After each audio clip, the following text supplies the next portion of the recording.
Welcome to this week's episode of Insight. During this week's show, we're going to cover two topics. The first one is going to be a press conference open letter that was revealed by former Artsakh Human Rights Ombudsman Artak Beglaryan in Yerevan about 10 days ago. And then we're going to move on to discuss some leaked UK government records in regards to the goings-on in Artsakh and specifically the ethnic cleansing there. Before we begin our show, I want to bring to your attention another family that we've decided to help who was ethnically cleansed out of Artsakh last September. And this is the family of Albert Telian and his wife Alvar Grigorian and their 5 children and their grandmother that lives with them. They were ethnically cleansed out of Artsakh last September.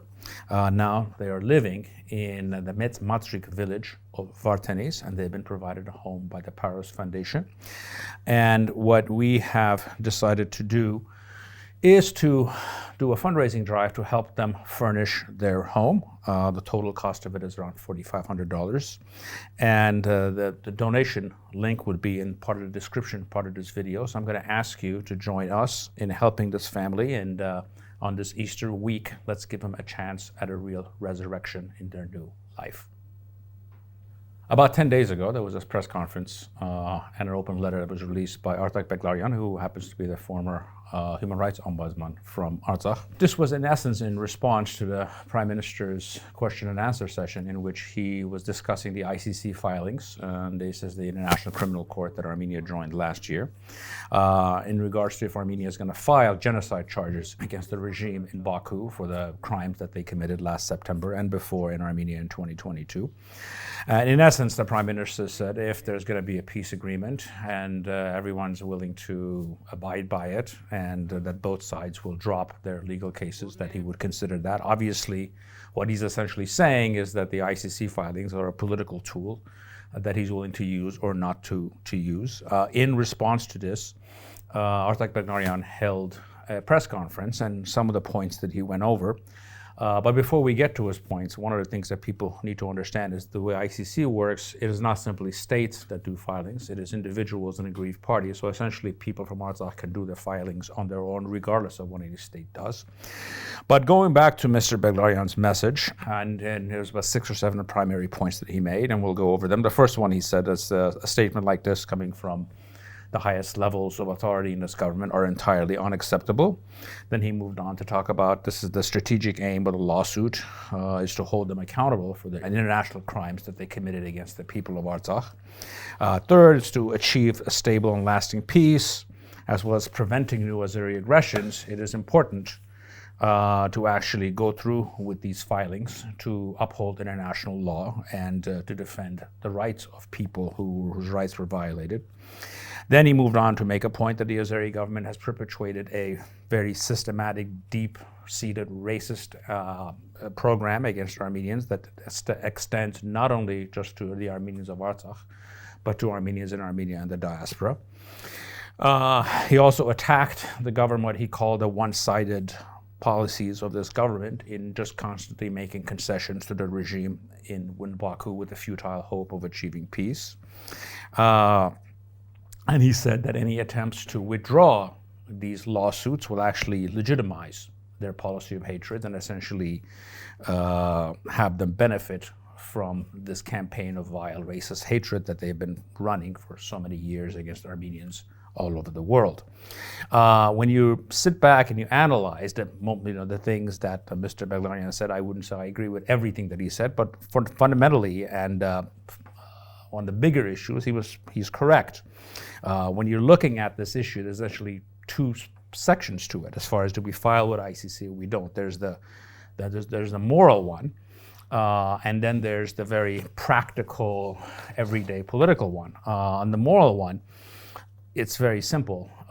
Not to do these filings when we actually have the legal rights is essentially putting our approval, our stamp of approval on the second Armenian genocide. And let's not forget that these tools were not available after the first Armenian genocide, so that we actually have a legal mechanism to address these issues. And secondly, and very clearly, the Armenians of Artsakh have international rights that no one can actually take away from them, which is their right to return, the right to live in peace on their ancestral lands, and to have their rights protected under international law. So there's actually 2 sections that are on the moral side about why these filings should go through.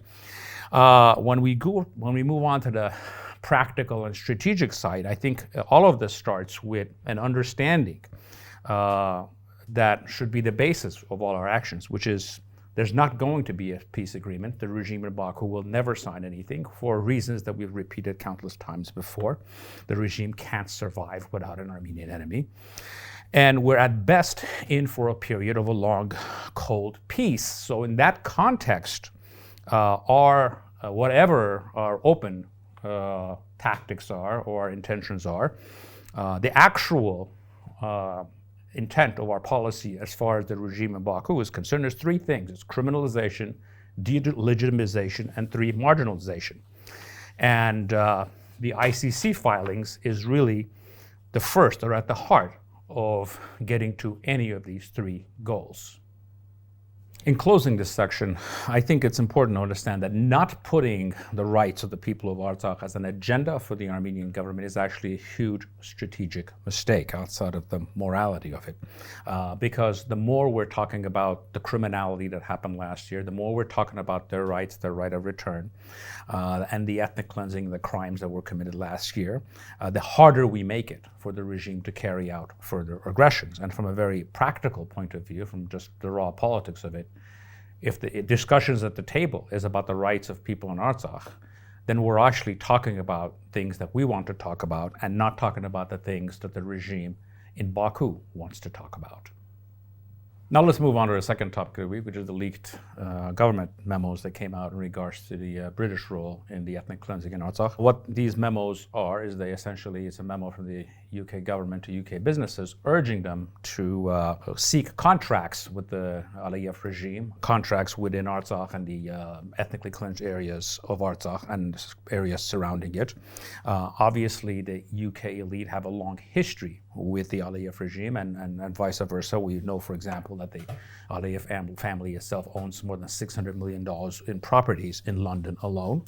It is well known that both Tony Blair, the former Prime Minister of England, and the sexual predator Prince Andrew have been on the payroll of the Baku regime for many, many years.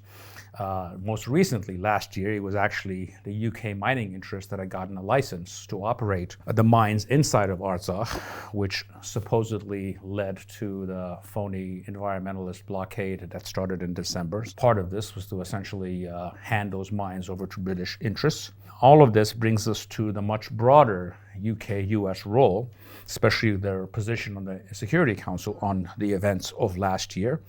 We all know that the unstated position of both of these countries was actually to achieve ethnic cleansing, or actually to pursue policies that would lead to ethnic cleansing. They just wanted it to be done by agreement and not with the fascist barbarism that was done with the Aliyev regime last year. That the only difference was in methods, not in results. If you have any doubts about the validity of what I'm saying, I would ask all of you to go back and listen to this interview. What we saw in 2020 was that the Azerbaijani military scored a major victory, pushed Nagorno-Karabakh back. You lost, 2/3 and more of the territory you controlled before 2020. You now control a tiny enclave which is suffering from an economic blockade right now. And it seems to me your only realistic option is either to work out a political deal with Azerbaijan, or for the people, the Armenian community in Nagorno-Karabakh, to decide that this is no longer sustainable and leave the territory. So which is it to be, a political deal or leave? That question that was given by the host of what I call the British RT, better known as BBC, of Mr. Ruben Vartanian, the state minister of Artsakh at the time, is a question that would have never been asked of a Palestinian living in the West Bank or Gaza, or any kind of a Kosovar Albanian leader, if this was not actual state policy. But when you're looking at this, at the end of the day, you cannot blame the Prince Andrews and the Tony Blairs of the world. One should have absolutely no moral expectations from them. The fault is our own. And there's absolutely no reason why people of this caliber should have any say over our patrimony and matrimony in Artsakh. In conclusion, we all know that Armenia as a country, for many, many complicated reasons, is actually pivoting west. And if we were to simplify the reasons for doing so at this time frame, it would be the following. At this point in history, Western hypocrisy is preferable to Russian state criminality. However, this pivot should be done to the West without necessarily falling in love with our new partners. We have a destination that we're trying to get to, which is to become rich, strong, and more integrated into the world, specifically the Western world. We will take any train that gets us to that destination. And if during that process, all means are acceptable for us to get there. If others are cynical, we should be more cynical. If others are shameless, we should be more shameless. In short, it's better to be hated and feared than to be pitied. Thank you for joining me in this week's episode of Insights. You don't think we're just going to walk out of India? Yes. In the end, you will walk out. Because 100,000 Englishmen simply cannot control 350 million Indians if those Indians refuse to cooperate. And that is what we intend to achieve. Peaceful, non-violent, non-cooperation, till you yourself see the wisdom of leaving, Your Excellency.